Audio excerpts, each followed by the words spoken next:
Bueno, mientras seguimos un poco esta discusión que se da, y el fin de semana hubo de todo además, ¿no? Ujú. En los distintos medios, en las redes.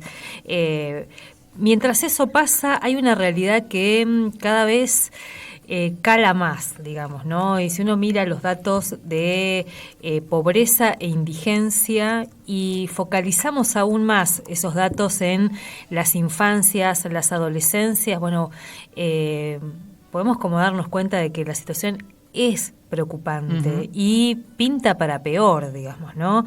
Este fin de semana, decíamos, Miguel, se presentó en Aristóbulo del Valle el Foro Provincial de la Niñez, las adolescencias y las juventudes.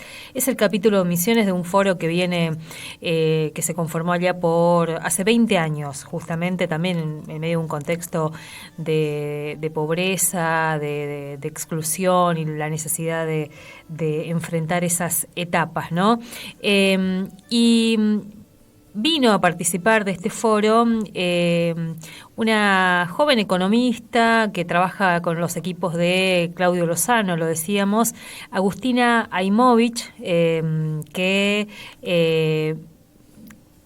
trazó, si se quiere, la situación de cómo estos datos que venimos dando impactan en las infancias y en las adolescencias. Y está en línea, Agustina, para charlar un ratito y agradecemos esta posibilidad.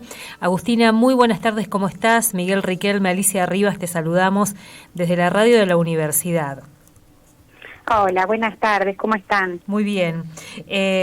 Agustina, bueno, contanos un poco, ¿cómo fue tu paso por este foro aquí en Misiones? ¿Qué viniste un poco a mostrar? Bueno, sí, ahí un poco lo que yo intenté, gracias a la oportunidad que me dieron los compañeros y compañeras del foro, que me parece una iniciativa súper necesaria, que se haya generado este espacio de intercambio.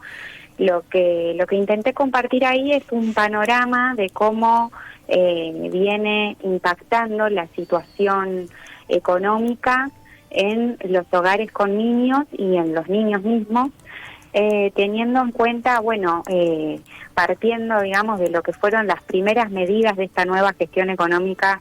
Yo me concentré sobre todo en la política a nivel nacional, y entonces, bueno, cómo ese primer paquete de medidas que impulsó el ministro Caputo en diciembre, que combinaban una mega devaluación con una liberalización de precios y un ajuste brutal que ellos mismos llaman plan motosierra y plan licuadora, generó rápidamente un shock regresivo en la distribución de los ingresos, que lo vemos principalmente en el derrumbe de los salarios.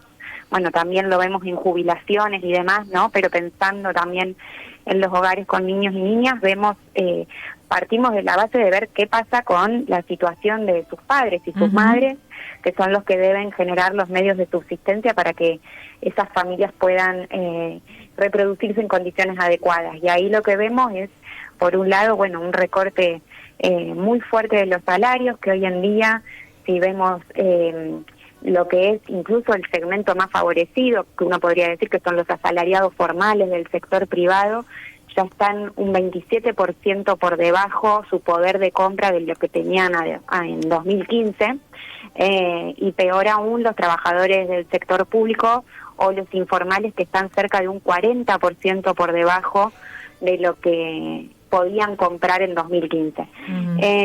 Y eso combinado con el freno de la obra pública, la inducción de una recesión, una caída de la actividad económica muy fuerte, que hace que también se hayan saltado los niveles de desempleo. Entonces se derrumban los ingresos familiares de esos hogares, y eso es lo que genera que estos datos que circularon bastante de cómo la pobreza saltó en los niños y niñas al 70%, y la indigencia, aquellos chicos que no llegan a cubrir sus necesidades alimentarias, se duplicó, saltó al 30% de niños, niñas y adolescentes. Y quizás lo más doloroso, más allá de las cifras y los porcentajes, es que estamos hablando de un impacto real y más de una vez muy duro y definitivo, porque digamos, padecer hambre crónicamente durante la primera infancia puede llegar a generar problemas sin solución luego para quien le ha tocado esa suerte, ¿no?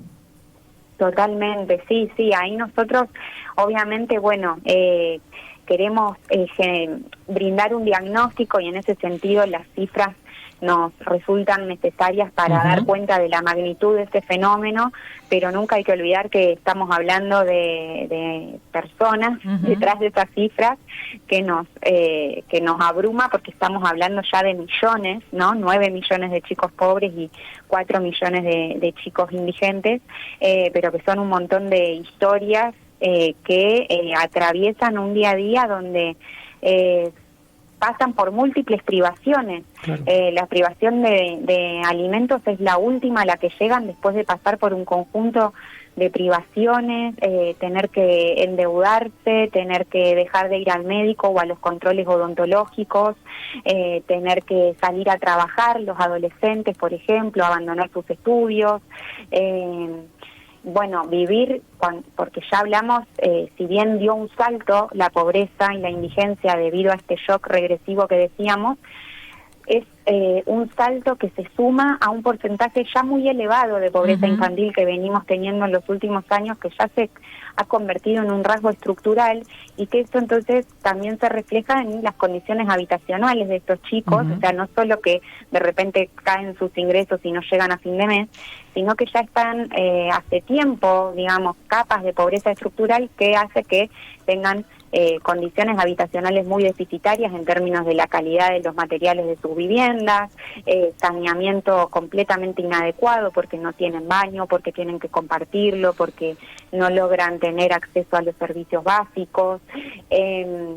Bueno, y después otras cuestiones que hoy en día ya se han vuelto básicas debido a las exigencias tecnológicas y demás, pero que contribuyen a una brecha digital enorme también que afecta a sus estudios, que es que, por ejemplo, también tenemos un 40% de los chicos en edad escolar que no tienen una computadora, y bueno, y nos preocupa que en ese contexto se está desfinanciando completamente programas que con sus limitaciones, que veíamos ya la necesidad de reforzarlos, de mejorarlos, de incluir a la comunidad en la mejora de esos programas, porque seguro que tenían limitaciones, pero que mal avanzaban. Por ejemplo, el Fondo de Integración Sociourbana, que permitía construir, tenía la línea del programa Mi Pieza para ampliar las viviendas y que esas familias no estén hacinadas, la línea del programa Mi Baño. Después, bueno, se han desfinanciado programas como el Progresar, las becas Progresar, que impiden que los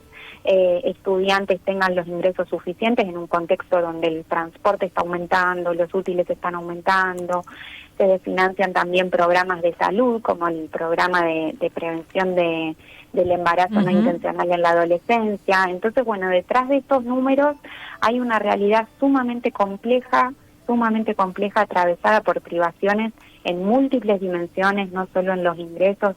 Lo exponía otra de las compañeras, esto de que estamos hablando de múltiples derechos vulnerados en estas infancias, que reflejan una crisis total de las instituciones de bienestar que fallan sistemáticamente en darle cobertura y protección adecuada para su crecimiento y su desarrollo, y que, digamos, están atravesando un presente completamente complejo, difícil, donde ven sus derechos vulnerados, y esta situación, como bien decía Miguel, va a terminar condicionando sus trayectorias futuras, porque no se desarrollan adecuadamente en los primeros años de crecimiento, porque justamente no tienen el acceso a los recursos que luego sus estudios y el día de mañana también una inserción laboral les va a requerir. Entonces ya parten de una situación completamente desigual que hace que se complejice cada vez más su trayectoria futura. Una de las intervenciones que se dio el sábado en el panel de apertura de este foro fue la de una nutricionista, que es un poco de una manera muy gráfica y muy cruda también, empezó a contar con lo que se encuentra en un consultorio de salud pública en una zona como la que es Aristóbulo del Valle, ¿no? Como las consecuencias de este ajuste, de la reducción de ingresos en las familias, ya se ven los cuerpos de los niños y las niñas, ¿no? Sí. Sí, ella hablaba del acortamiento, bueno, hablaba de esto también, de cómo estas múltiples privaciones se relacionan entre sí, porque justamente esta incapacidad que tienen los niños y niñas o estas restricciones que pasan, que hacen que tengan que dejar de ir al médico, dejar de ir a los controles odontológicos, y esos problemas en su salud bucal también van a afectar su alimentación. Entonces, bueno, son múltiples privaciones y bueno, en este contexto realmente es preocupante la política de ajuste fiscal tan severo, porque bueno, también es un ajuste que implica un recorte casi total de las transferencias a las provincias, que son las que permiten muchas veces financiar los sistemas educativos y de salud en las provincias, y entonces eso se termina viendo en un deterioro de los salarios docentes, en un recorte de los insumos,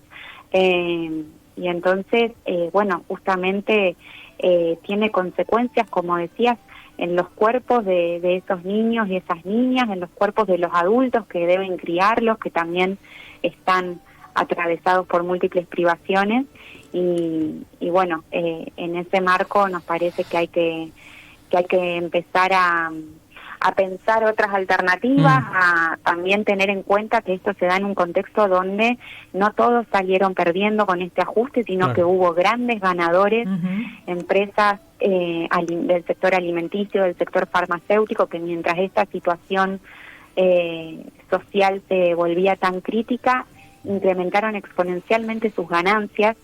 Y entonces eso nos habla de una inmoralidad del presente, ¿no? De cómo las prioridades están distorsionadas, y bueno, y de que sí hay plata, y que entonces en todo caso lo que hay que hacer es pensar instrumentos de recaudación adicional que permitan revertir este sendero regresivo por el que estamos transitando, porque bueno, justamente tenemos que hacerlo por ellos y ellas, que son el futuro, bueno, son el presente, ¿no? Como decíamos también el sábado, pero tenemos que garantizar en lo inmediato su presente para también poder que no vean tan condicionado su futuro. Claro. Agustina, tomando nota de que del otro lado, digamos, de los decisores, como se los llama, hay una absoluta falta de empatía para con todo este diagnóstico que ustedes han venido haciendo. Los caminos realmente no parecen ser demasiados. ¿Ves alguna alternativa del lado de la asociación, la cooperación, el trabajo solidario, habida cuenta de que lo que hay para compartir es cada vez menos también? Sí.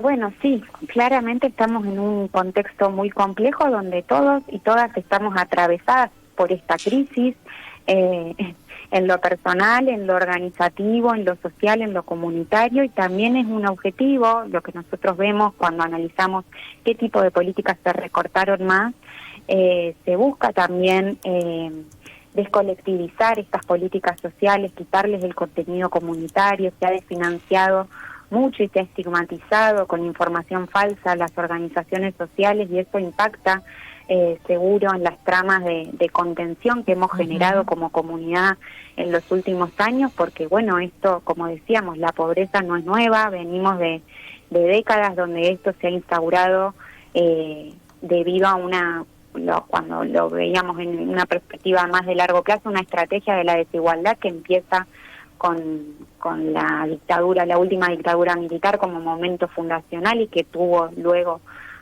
fases donde eso se ha profundizado y fases donde no ha logrado revertirse o se revirtió momentáneamente, pero no bueno, aquí estamos de nuevo en un nuevo embate contra nuestros bolsillos y nuestras condiciones de vida. Pero sí, yo creo que justamente todo lo que tenga que ver con promover estas redes comunitarias, organizativas, donde analicemos la información que tenemos para poder estar preparados para argumentar por qué, como decía, por ejemplo, sí hay plata, sí se pueden hacer otras políticas, sí hay que priorizar a los niños y niñas por el impacto que eso tiene en su desarrollo, y digamos, sostener estos espacios que se hace cuesta arriba, hablábamos el fin de semana que muchas veces estas actividades son a pulmón, pero tenemos que dar esa pelea porque se está asociando la libertad con una idea muy individualista de la libertad, y nosotros creemos que tenemos que promover una mayor libertad desde la solidaridad, libertad de poder cada uno elegir el proyecto de vida que quiere tener desde una base solidaria donde tengamos nuestras necesidades cubiertas, donde como sociedad nos hayamos ocupado de que todos tengamos nuestras necesidades básicas satisfechas, y a partir de ahí tener esa libertad que nos da el cubrir esas necesidades y tener nuestros derechos garantizados para poder elegir nuestros proyectos de vida, siempre con la solidaridad como principio, ¿no? Agustina, entonces sí. Vos planteabas también un poco en esa presentación que más allá de esto tan importante de fortalecer las redes, de encontrarnos en espacios así horizontales, comunitarios, de que el Estado, el gobierno puede tomar medidas. De hecho, ustedes desde el Instituto de Pensamiento y Políticas Públicas hablan de como 4 opciones ahí un poco en la urgencia también, ¿no? Como propuesta. Sí, total. Más a nivel de política nacional, lo que nosotros venimos proponiendo primero por la situación extremadamente crítica que estamos viviendo, que me parece que tiene que encender las alarmas de la sociedad en su conjunto. Creo que a ningún sector le gusta saber que estamos con un 70% de pobreza infantil y un 30% de indigencia. En ese marco tenemos que tomar medidas de emergencia, el gobierno tiene que tomar medidas de emergencia. Sabemos que no es la intención de este gobierno ir por ese camino, pero hay que presionar para poder tener los argumentos preparados y justificados para impulsar estas propuestas. En ese marco, teniendo en cuenta estas ganancias extraordinarias que han tenido estas empresas, más los niveles de evasión fiscal excesiva que sabemos que utilizan las grandes corporaciones y la desigualdad enorme que se ha profundizado, un paquete fiscal de emergencia que permita una recaudación adicional mediante una sobrealícuota de bienes personales a las grandes fortunas y en conjunto con un impuesto a la ganancia presunta de las grandes corporaciones que busca justamente captar algo de esta masa de recursos que se va del fisco por las maniobras de evasión que implementan las grandes corporaciones. Con eso consideramos que se podría recaudar una masa de recursos significativa, por ejemplo, para financiar un ingreso básico universal para el conjunto de la población que hoy en día no cuenta con ingresos formalmente comprobables por el Estado, ya sea porque está desocupada o porque tiene ingresos informales, está en condiciones laborales precarias. Se podría transferir un monto equivalente a la canasta básica alimentaria para generar un contrashock, digamos, a esta tendencia desigual y regresiva que vivimos estos últimos meses. Y bueno, más allá de esa emergencia y esta política de emergencia que proponemos, también pensar, no es una política específicamente destinada a los niños, pero sí tendría consecuencias muy directas también sobre sus vidas, un programa de empleo garantizado que amplíe la cobertura y los montos actualmente existentes en los programas que están todavía vigentes, pero que se han desfinanciado muchísimo, que logre articular la fuerza de trabajo disponible con justamente todo este conjunto de necesidades básicas insatisfechas que observamos, y que redirija los recursos y las inversiones para, mediante este programa de empleo, poder que estas personas puedan insertarse en tareas que tengan que ver con el desarrollo de la infraestructura de cuidados, la infraestructura asociada a la vivienda, tareas de soberanía alimentaria, promoción de la salud. Digamos, hay un montón de trabajo que hacer porque justamente hay muchas necesidades insatisfechas y tenemos fuerza de trabajo que está disponible porque el mercado de trabajo no la absorbe. Poder articular entre esas dos dimensiones para poder redirigir estos esfuerzos a las inversiones sociales que necesitamos para generar una mayor inclusión social. Obviamente son propuestas que hoy en día parecen muy difíciles de implementar en este contexto, pero que tenemos que seguir trabajando y nutriendo entre todos y todas para poder, si llega el momento, poder tenerla lo más desarrollada posible y bueno, en ese revertir sentido, además esto, ¿no? Empezar a revertir, a poner límites y demás. Agustina, queremos agradecerte este tiempo aquí en la radio de la universidad. Gracias también por el aporte. Ahí estamos compartiendo parte de lo que de tu trabajo que se pudo escuchar en Aristóbulo, así que mil gracias. Bueno, no, por favor, gracias a ustedes. Hasta luego. Gracias. Agustina Aimovich, ella es economista, integra el equipo de este Instituto de Políticas Públicas, de Pensamiento y Políticas Públicas, que a nivel nacional dirige Claudio Lozano, el economista Claudio Lozano. Y esto último que estaba desarrollando tiene que ver con, además del diagnóstico tan crudo, tan difícil, tan... 70% de los niños están bajo nivel de la pobreza. Sí. O sea, esa es una cifra 4 millones y un poco más bajo la línea de indigencia. Sí. Pero está bueno también empezar a enunciar, porque pareciera que con esta sensación de que vienen con la motosierra a romper todo, ni siquiera uno puede enunciar qué cosas debería estar haciendo el Estado, porque del otro lado hay gente que se está muriendo de hambre, gente que se está enfermando, gente que está que no puede resolver lo mínimo, lo cotidiano, y esto que planteaba, un paquete fiscal de emergencia que parece que es ir a contrarreloj y a contracorriente de lo que están impulsando. Está por vetar una reforma previsional que hacían la cuenta de cuánto más significaría de aporte esa reforma que se aprobó. Sería algo así como 14.000 pesos más para el haber jubilatorio. Sí. Y eso es lo que está por vetar el presidente Javier Milei. O sea que imagínense, restituyeron el impuesto al salario, pero bajaron el impuesto a los bienes personales. Sí. O sea que hay los autos de lujo hoy no pagan impuestos. Y así podríamos ir nombrando, ¿no? Entonces, reforzar esta idea del ingreso básico universal, que ustedes se acuerdan que empezó como a fortalecerse durante la pandemia, y no lo decía solamente la Argentina, lo empezaban a decir los países desarrollados, que había que empezar a pensar en una renta básica universal que te permitiera acceder a lo mínimo. Después esto de hilar un programa de empleo pensado con esas áreas que hoy justamente están siendo desfinanciadas, desalentadas, las áreas de cuidado, la vivienda, las infraestructuras de salud, de educación. Bueno, para ir pensando que hay que empezar a pedir también, ¿no? A reclamar en este contexto.